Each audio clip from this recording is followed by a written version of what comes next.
Tractor चालवण्या अगोदर ट्रॅक्टरची रोटरची माहिती घेणं थोडी गरजेचं आहे.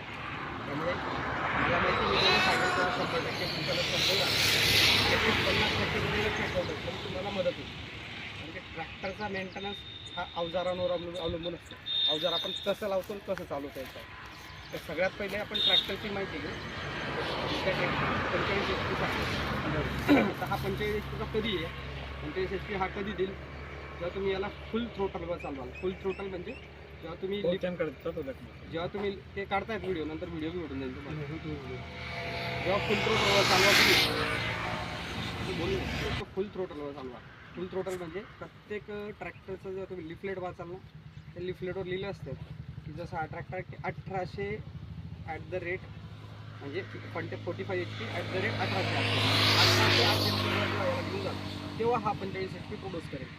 आता आपण प्रत्येक अवजाराला तर 1800च्या वर 2000च्या वर चालवत नाही. आपण चालवतो 1500वर 1400वर 1600वर. तर मग आपण 45 HP प्रोड्यूस करतो का, तर नाही करत. दुसरी गोष्ट, ट्रॅक्टरमध्ये 3 टाईपचे HP असतात. इंजिन HP, PTO HP आणि या दोघांमध्ये जी पॉवर लॉस जाते वाया जाते त्याला BHP ब्रेकिंग होतं. इंजिनने तयार केलेली ताकद मागच्या काळात प्रत्येक ट्रॅक्टरमध्ये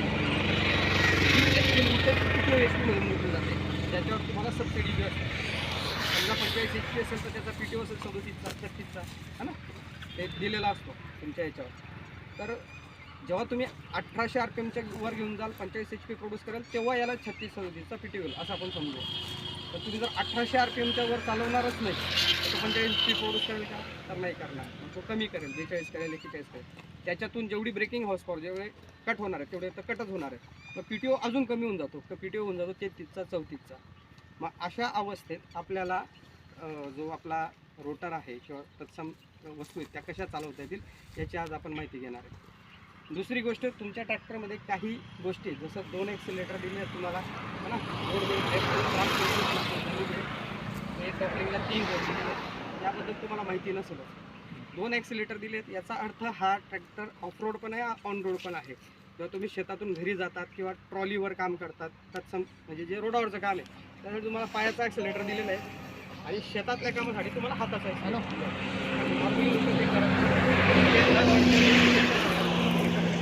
जसं एक्झाम्पल याला PTOला 540 RPM येतील तेव्हा हा खाली 237 RPM 227 RPM सॉरी हे कधी होईल तेव्हा याला 540 येतील.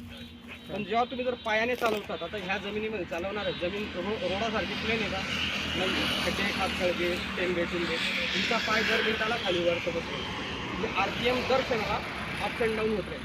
तर RPMच प्रॉपर याला भेटलं नाही तुमचा रोटर परफॉर्म करेल का, नाही करेल. जेव्हाही तुम्ही रोटरचं काम करा, कारण की रोटर एकमेव अशी वस्तू आहे ज्याच्यामध्ये तुमचं इंजिनपासून PTOपर्यंत सगळंच वापरलं जातं.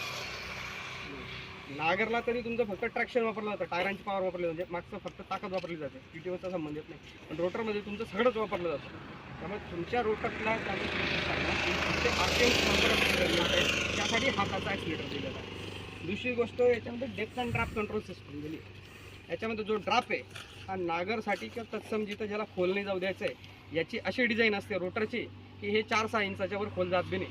तुम्ही याच्यावर पाड बी ठेवून गेलं तर जाणार नाही. त्यामुळे याच्यात ड्राफ्ट सेन्सर यूज करण्याची गरज नाही. डायरेक्ट तो ड्राफ्ट सेन्सर 0ला ठेवायचा. खाली जो तुम्हाला वर खाली जे बी करायचं आहे ते फक्त पोझिशन लिव्हरवर करायचं, याच्यावर करायची गरज नाही. तर याला ड्राफ्ट वापरला तर हा काम करणार नाही. दुसरी गोष्ट, याच्यात 3 होल दिलेले आहेत तुम्हाला. या 3 होलमध्ये काय होईल की या 3 होलमध्ये वेगवेगळ्या गोष्टी असतात. जसं वरचा जो होल आहे याला डेड सेन्सर म्हणतात, याला मीडियम सेन्सर, याला हाय सेन्सर. वरचा जो होल आहे याच्यामध्ये तुम्हाला डेड सेन्सर रोटरसारखे बसते, त्यांना सेन्सिंगची गरज नाही. तर याला प्रॉपर RPM पाहिजे. तर तुम्ही हाय सेन्सिंग किंवा मीडियम सेन्सिंगमध्ये लावून दिला, दर मिनिटाला माती जशी कमी जास्त होईल त्याला सेन्सिंग करत राहील, तो RPM पूर्ण येऊ देणार नाही मागे. त्यामुळे याला कधी लावताना वरच्या होलमध्ये लावायचं, मधल्या होलमध्ये नागर लावायचं आणि खालच्या सेन्सिंगमध्ये जे हाय सेन्सिंग आहेत जसं की तुमचं पेरणी यंत्र वगैरे झालं, काही प्रमाणात पेरणी यंत्र प्लांटर वगैरे लावतात, हाय सेन्सिंग जे बी मटेरियल ते खालच्या याच्यात लावायचं. एवढं समजलं. आता आपण वळूयात 3 आपल्या मुख्य सेटिंग्सकडे ज्या रोटर लावताना आपल्याला पाहिजे. याच्यामध्ये हे दोघं हात या दोघं साकळ्या है ना, या दोघं वरचे हात आणि कॉपलिंग याची सेटिंग खूप गरजेची आहे. याच्यामध्ये सगळ्यात पहिले तुम्हाला एक बिगर सेटिंगचा हात जसं याच्यामध्ये सेटिंग दिलेली आहे. तर कधी रोटरला लावताना बिगर सेटिंगचा हात पहिले लावायचा, मग हा हात लावायचा.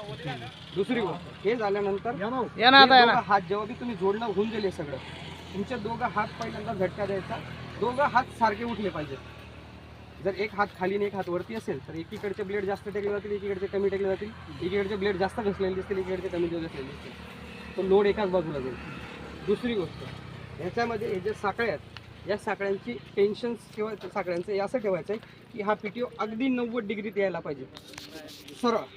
अरे पॉवर ट्रान्समिशन जर काही अंश बी इकडे तिकडे झालं तर याचे क्रॉस जाणं, डब्यात जाणं, बेरिंग जाणं हे कॉमन होतं. मेंटेनन्स त्याचा येत नाही, काहीतरी चुकी झाल्यामुळे मेंटेनन्स येत नाही, है ना. हा सरळ राहील याची काळजी घ्यायची.